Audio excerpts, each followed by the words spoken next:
waxaa maanta soo gaaray jiidda hore ee dagaalka lagula jiro khawaarijta al-shabaab inta u dhaxaysa degmada Mahadaay iyo deegaanka Cali Fooldheere wafdi uu hogaaminayo madaxweynaha maamul goboleedka Hirshabelle mudane Cali Guudlaawe wasiirka amniga Maxamed Cabdiraxmaan Qeyrre wasiirka maaliyadda Cabdiraxiin Ciise Cadow xildhibaan Saadaq iyo mas'uuliyiin kale waxayna ciidamada iyo kuwa dib u xoreynta deegaanka ku wareejiyeen 3 neef oo geel ah iyo raashin. Wasalaatu wasalaam ala rasuulillah. golaha wasiirada dowladda Hirshabelle maamulka gobolka Shabeellada Dhexe heer gobol heer degmo saraakiisha ciidamada qalabka sida qaybahooda kala duwan mas'uuliyiinta goobta ku sugan dhamaantood ciidamada difaaca deegaanka ee macawisleyda guud ahaan inta goobta ku sugan waxaan ku salaamaa salaamta islaamka assalaamu calaykum waraxmatullaahi wabarakaatuh. runtii maanta aadaan ugu faraxsanahay inaan ku suganahay maalmahan deegaanka uu dagaalku ka soo cusboonaaday horena looga xoreeyey ee deegaanka Cali Fooldheere iyo ciidciidka iyo ereyadan bariyahan dagaalkii ka soo cusboonaaday inaan maanta idinla joogo aadaan ugu faraxsanahay waana farax gelihaysaa sidaad isu abaabusheen shabaabna waa ka adkaanay waana ka adkaanaynaa ilaahay idinkiis dadkii dhintay oo ugu dambeeyeen wiilashayna qaaliga ah ee shalay ku shahiiday iyo guud ahaan wixii ka horeeyay ku dhintana ilaahay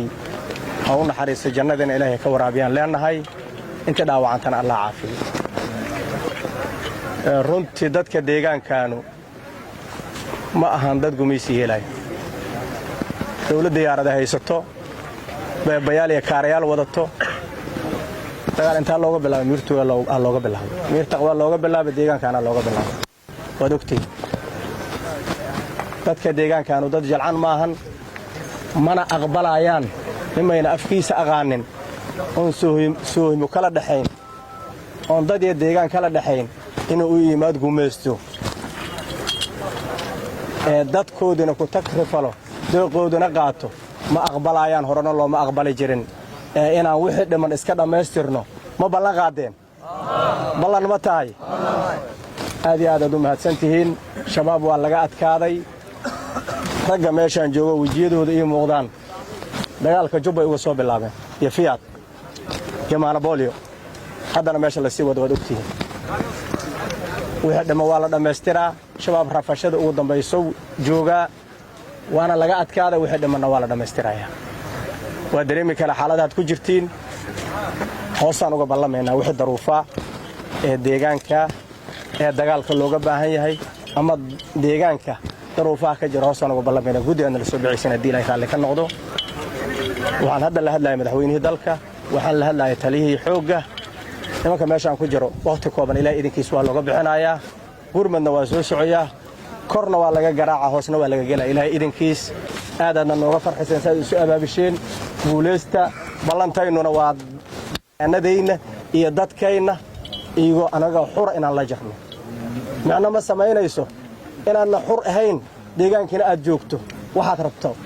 saad rabtana aadna u cibaadaysan karin saad rabtana aadan adduunyadaada u qabsan karin noloshaas waxaa nooga roon inaan dhimanno waqtigeeda galaana dhamayso waxaan hubaa wixii dhiman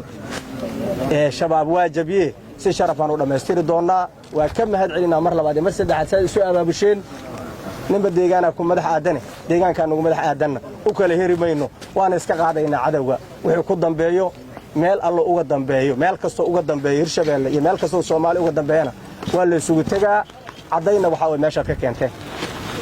iyo meesha hadda la sii wado dagaalku wuxuu ka socday albuur cuus weyn uu ka socday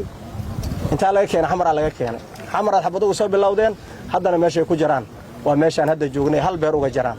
waa ka adkaanaynaa wixii dhama waana dhamaystiraynaa aad iyo aad u mahadsantiin Soomaali ha guuleysato Soomaali ha guuleysato Allah ka dhigo